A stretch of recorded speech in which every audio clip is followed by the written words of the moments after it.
الحمد لله نحمده ونستعينه ونستغفره ونعوذ بالله من شرور أنفسنا ومن سيئات أعمالنا من يهده الله فلا مضل له ومن يضلل فلا هادي له وأشهد أن لا إله إلا الله وحده لا شريك له وأشهد أن محمدا عبده ورسوله صلوات الله وسلامه عليه أما بعد فإن خير الكلام كلام الله وخير الهدى هدى رسول الله محمد بن عبد الله صلوات الله وسلامه عليه تسليما كثيرا وشر الأمور محدثاتها وكل محدثة بدعة وكل بدعة ضلالة وكل ضلالة في النار.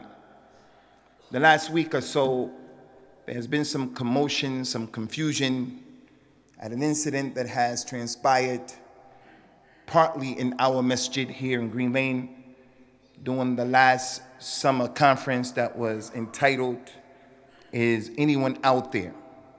The masjid invited a brother from America, a da'i, to come to deliver some talks in this masjid.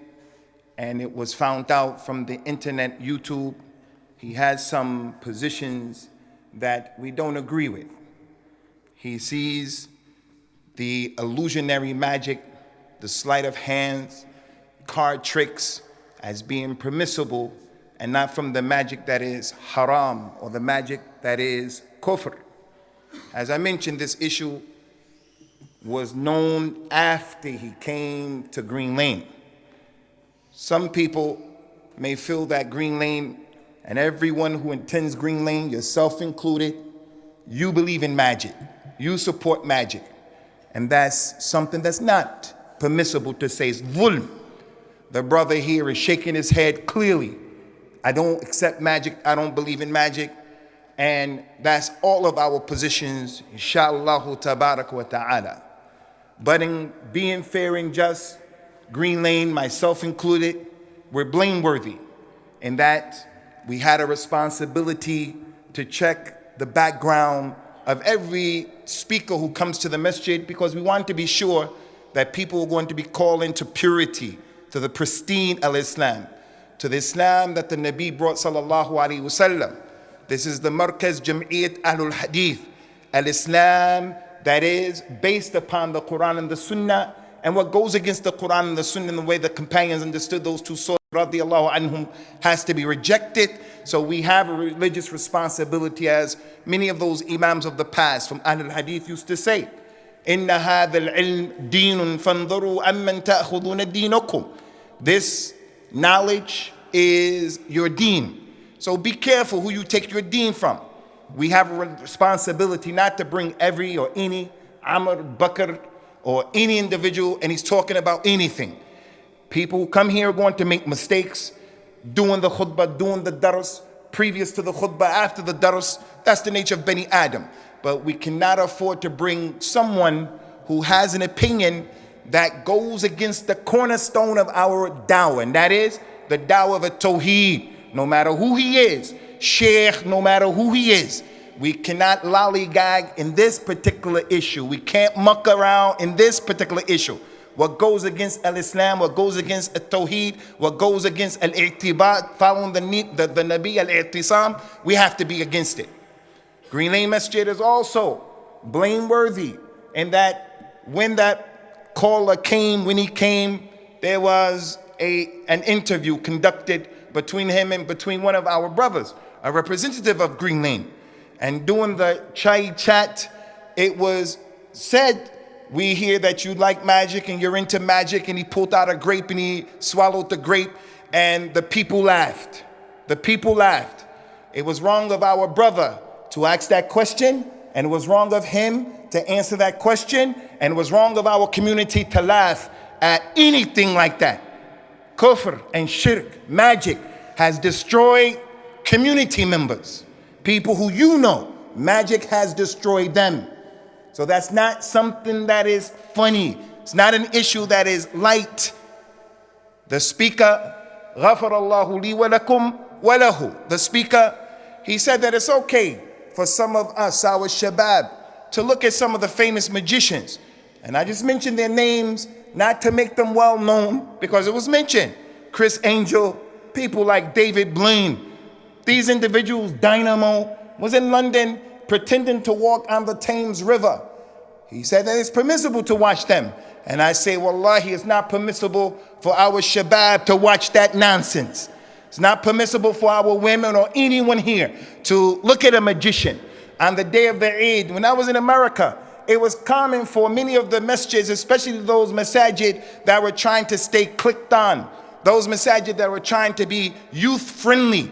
We want to do on the day of the Eid Islamic entertainment. So let's bring a magician and let the magician do tricks in front of the kids. Man, it is better for you to bring a monkey, and let the monkey run around and jump around and play with the kids before you bring a magician. Although we don't believe in the magic, we know it's just an illusion. This is an issue that is serious and it should be avoided. So we are blameworthy on that point, those points in my opinion. But don't come and don't say that I knew that man was doing magic prior to that and he believed in magic. And don't say that the community members brought a magician and they believed in magic. That's dhulm. It's like me saying, your institution, you pay rent to a Sheikh. And because you're paying rent to the Sheikh, every month you have to come up with so much money to give to the Sheikh, you are supporting Sikhism. I'm not going to say that. I don't dislike you to that degree to be a zalim to that point. You're lawazim al-batila, and that is not from our religion. So it's not permissible, Ummat al-Islam, Ma'ashar al-Hadith, to look at magic or to look at magicians because of what Allah mentioned in the Qur'an. Because what the Prophet says, sallallahu alaihi wasallam, Allah Ta'ala ordered us to, وَمِن شَرِّ النَّفَّثَّاتِ فِي الْعُقَدِ, seek refuge in Allah from the evil of the magicians who blow on knots. The Qur'an told us, seek refuge in Allah from their evil. Magic and magicians are shar. Why would Allah tell us to do that if it was okay to go with those individuals? Allah Ta'ala mentioned in the Qur'an, La yuflihu sahiru haythu ata. The magician will never be successful. No matter how prolific, no matter how powerful, no matter how adept he was at his magic, he will never, ever, ever be successful. He's not from the people who have as-salah and falah. It's not the case. So how is it possible for us to go and to watch it? Allah Ta'ala mentioned in the Quran about the people who did magic from Bani Israel, from the Yahud, and they knew that they were doing. وَلَقَدْ عَلِمُوا لَمِنْ اشْتَرَاهُ مَا لَهُ فِي الْآخِرَةِ مِنْ خَلَاقٍ وَلَبِئْسَ مَا شَرُوا بِهِ أَنفُسَهُمْ لَوْ كَانُوا يَعْلَمُونَ. And verily they knew, the ones who were practitioners of magic, the Jews, the Bani Israel, they knew that the one who purchased magic and did magic, he will have no reward in the hereafter. It's going to be in the hellfire. He'll have no reward in the hereafter. And he will be of those people who did evil. What an evil thing that they did, if they only knew the level of the evil. So how are we with these ayat going to say it's okay to watch Dynamo or David Blaine, card tricks, make believe that you take your finger off, you elevate in the air, but you're really not elevating, it's just an optical illusion. All of that is haram. The Nabi told this community, sallallahu alayhi wasallam, لَيْسَ مِنَّا مَنْ تَطَيَّرَ أَوْ تُطُيِّرَ لَهُ أَوْ تَكَهَّنَ أَوْ تُكُهِّنَ لَهُ أَوْ تَسَحَّرَ أَوْ تَسُحِّرَ لَهُ. He is not from us. He's not from the people of Islam. He is not from the people of Tawheed. That individual who? He is superstitious. And he wants people to be superstitious on his behalf. He goes to a soothsayer, or he sends someone to a soothsayer on his behalf, or he does magic, or he has magic done on his behalf. Magic being done on your behalf is asking someone to take a magic potion off of someone, a magic spell off of someone. Having magic done on your behalf is going to watch the magician perform magic tricks. The Nabi said he's not from us, sallallahu alayhi wa ala alihi wa sallam. In addition to that, Ummat al-Islam, if we look at how the Salaf were in relationship to magic, they were serious, starting with those companions, radiyallahu anhum. Our mother, Hafsa, the daughter of Umar, radiyallahu anha, She had a slave girl, a Jariya. The slave girl put a potion, put magic on Hafsa. Hafsa radiallahu anha had her killed, murdered. Not in prison, not banned from Medina, had her murdered. Umar radiallahu anhu doing his khilafah. Magic, doing his khilafah. He wrote a letter throughout the whole Islamic empire. And he told the people, اقتلوا كل ساحر وساحرة. Kill every magician who's a man and every magician who's a woman. The people of Medina said, we found 3 magicians, we killed all 3 of them. Those companions were serious with magic. There's a companion, Jundub al-Azdi radiyallahu anhu. He said, Haddu sahir darbatun bis-sayf. The reward for magicians is that they should be struck with the sword. And look what happened. This issue and incident is important. It helps to put in context everything that happened. Jundub radiallahu anhu saw that the Khalifa or the leader of the Muslims at that time, he was the governor for the Khalifa. He was a companion. His name was Al-Walid ibn Uqba. May Allah be pleased with him, radiyallahu anhu. He's from the awliya of Allah, from the companions of the Nabi sallallahu alaihi wasallam. He's the governor of the Muslims. He brought a magician. That companion brought a magician, and he allowed that magician to do tricks in front of the community. Pay attention. What kind of tricks did he do? The magician took out a sword and he stuck it in his stomach and took it out. The people said, Allah! The magician took a sword and he cut his head off and put it on the side and put his head back on.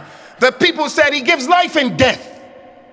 This is not some khurafat, hocus pocus, Rumpelstiltskin story. That happened. Took his head off and put his head back on. Jundub radiallahu anhu, the other companion, when he saw what happened, he rolled up his sleeves. He went to that man and he chopped his head off in front of everybody. He turned towards the people. The people got afraid and they started running away. He said, don't worry, I'm not going to do anything to you people with the sword. I just wanted him. Now let him put his head back on his shoulder. He said, let him now put his head back on his shoulder. Jundub radiallahu ta'ala anhu, he was in prison. The one who cut the man's head off was imprisoned. When the news went to some of the other companions, like Salman al-Farisi radiallahu anhu, Salman said about the Amir and Jundub, Bi'sa ma sana'a. It was a bad thing that both of them did. It wasn't acceptable for the Amir to bring a magician in front of the people, because the Amir is someone who was followed and listened to and obeyed. That was wrong what he did. Bring in the magician. And he said it was wrong for Jundub to take the sword out in the presence of the Amir, as if that is from the madahir of khuruj. With the Muslim leader, we don't make khuruj in the kalima. We don't make the khuruj with the sword. We don't renegade against them. We don't revolt against them. For him to pull the sword out in the presence of the Amir is not acceptable. Now the point here, ikhwani, is the companion Al-Walid radiallahu anhu, who brought the magician. We don't say he likes magicians, he supports magicians, he's down with magic, he agrees with the magician. We don't say that. We don't say that. And just as we don't say that for him, you can't say that everybody in this masjid was responsible for what that brother believes who came and spoke. That's dhulm. It's not acceptable, it's not fair, it's not just. And also the reason, again, and I have to repeat this, Jundub radiallahu anhu, and this is the reason why we mentioned it, the main reason, Jundub dealt with the magicians seriously. That's how the Salaf were. When he came to the people and he saw them doing this, he read the ayat in the Qur'an in Surah Al-Anbiya, أَفَتَأْتُونَ السِّحْرَ وَأَنْتُمْ تُبْصِرُونَ. Do you people, you Muslims, practice magic, come to magic, watch magic, support magic, and you know that it's haram in the religion? People of the past were serious. And with this being a masjid, ikhwani of Ahlul Hadith, the scholars of Al-Hadith, the ulama from the Salaf, they used to write from the asul of as-Salafiyya is to be against magic. Salafi person is against magic. Those books that they used to write, Al-Imam Ahmed, Usul al-Sunnah, Al-Imam al-Barbahari, Sharh al-Sunnah, those books, and those types of books that show the minhaj al-Salafi and the aqeedah of the Salaf, they used to write in these books from what people on the Sunnah are upon is that they are against magic. Like the great scholar, Sheikh al-Islam, Al-Imam al-Hafiz, the real big scholar, Al-Imam Abu Bakr al-Ismaili, he has a book called I'tiqad A'immat Ahl al-Hadith, the aqeedah of the Imams of Ahl al-Hadith. This is a masjid of Ahl al-Hadith. Al-Imam al-Bukhari, Al-Imam Muslim, Ali al-Madini, Abdullah ibn Mubarak, those are ulama of al-Hadith. From the aqeedah he put in that book, to be against magic. Believe in magic, but to be against magic. Al-Imam Abu Uthman Ismail al-Sabuni, he wrote a book. The book is called Aqeedah to Salaf, Ashab al-Hadith, the aqeedah of the people of the past, the people of al-Hadith. They're not the only two who wrote about this issue in their books and put it in their books. There are many scholars who wrote and put the issue in the book, but I chose them two because they called their book something about the aqeedah of al-Hadith. We can't possibly be laxed about this issue. Muslim, you can't possibly be laxed about this issue. That's as it relates to the commotion that transpired. Some of you didn't know about it, and I didn't come here to mention it to make it a bigger commotion. I came to try to make the issue clear. Those of you who don't know about the issue, I don't think that there's a single Muslim man or woman in this masjid, or one who's hearing me speak right now, except that we know people who are magicians. Magic was put on them. Magic was put on us. Ummatul Islam, magic is kufrun billah. Drinking khamr is lesser in severity than magic. Zina is lesser in severity than magic. Magic is kufrun and shirk. How do we know that it's kufrun and shirk? From the Qur'an, from the Sunnah of the Nabi sallallahu alayhi wasallam.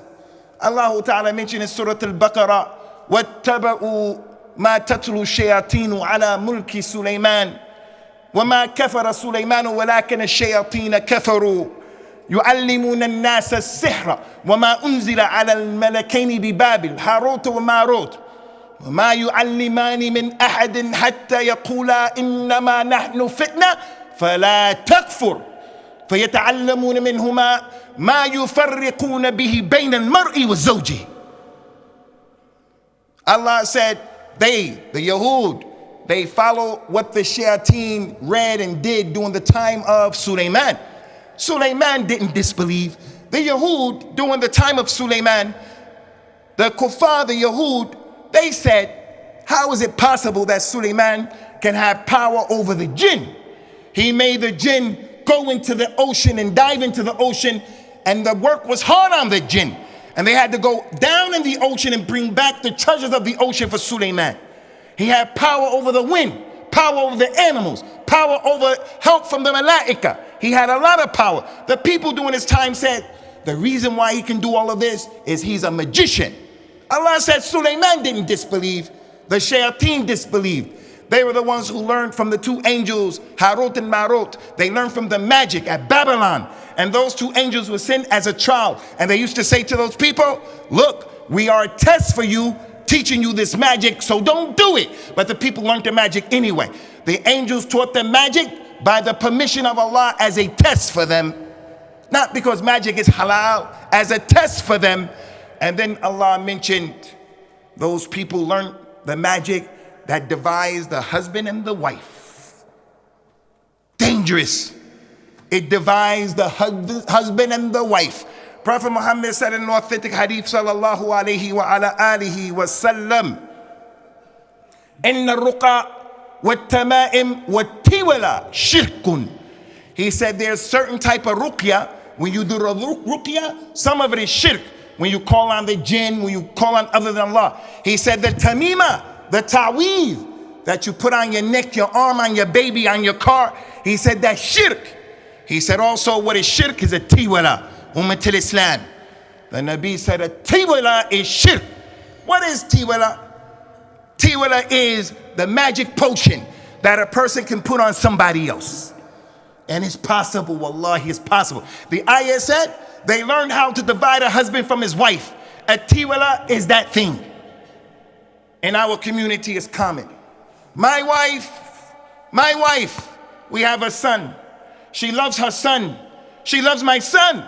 My son gets married to a girl. My wife is jealous of the love that my son has for his wife. Is it okay, I say to my wife, for your mother to be jealous or my mother to be jealous of my love for you? So the mother, she puts magic on the son. She puts magic on the wife. And what happens? What kind of magic? She puts magic in the food of the son, the drink of the son. When the son sees his wife, he sees snakes in her hair. He sees scorpions out of her. He's viral, he's strong, he's young. When he wants to have relationships, he can't do it. The man is impotent for no reason. Magic. That doesn't mean everyone who gets sick, everyone who sweats, everyone who has a headache, everyone who has a nosebleed, magic, evil, doesn't mean that. But when you suddenly can't understand your wife, she can't understand you, it's possible that there is magic.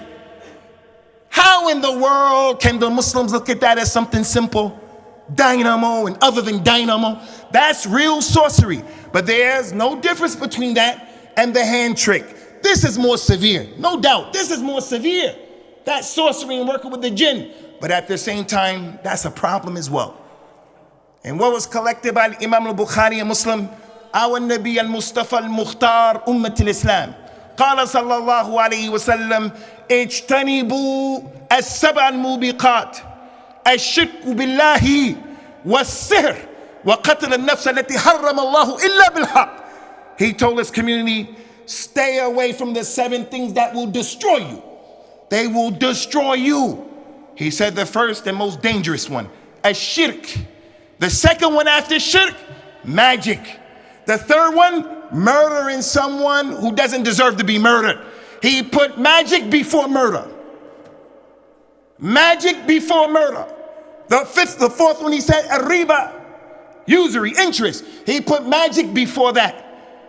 Interest is a major sin, but magic is kufrun and shirkun. Barakallahu li wa lakum fil Qur'an al-azim wa jannabana Allahu ta'ala jami'an min kulli sahin wa saharatin athim. Alhamdulillah wa salatu wa salam ala rasulillah. Ikhwati fillah, the Sayyid of Bani Adam and the Khatam of the Anbiya and the Mursaleen sallallahu alayhi wa sallam had magic put on him. A Jewish man in Al-Medina by the name of Labid ibn al-A'sam put magic on the Nabi sallallahu alayhi wa sallam. Prophet Muhammad, he became weak and lethargic. He would go to sleep and he would sleep heavily. He sallallahu alayhi wa sallam would wake up to go to perform the Fajr prayer. In preparation for Fajr, he would go to make a ghusl. Our mother Aisha would say, why are you making a ghusl, Ya Rasulullah? She knows it's not from his custom to just make ghusl and go and pray. If he had relationships or something, he would make ghusl. On the day of the Eid, he would make ghusl. Why are you making ghusl, Ya Rasulullah? He says, sallallahu alayhi wa sallam, because I'm junub, we have relationships. She said, wallahi, we didn't have relationships. He thought he had relationships, sallallahu alayhi wa sallam. And then he was sleeping one day when he had magic on him.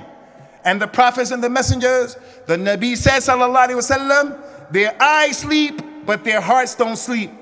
While they're sleeping, things special are still going on. Their dreams are revelation. They're still cognizant. They're not like you and me. While he was sleeping, 2 angels came to him.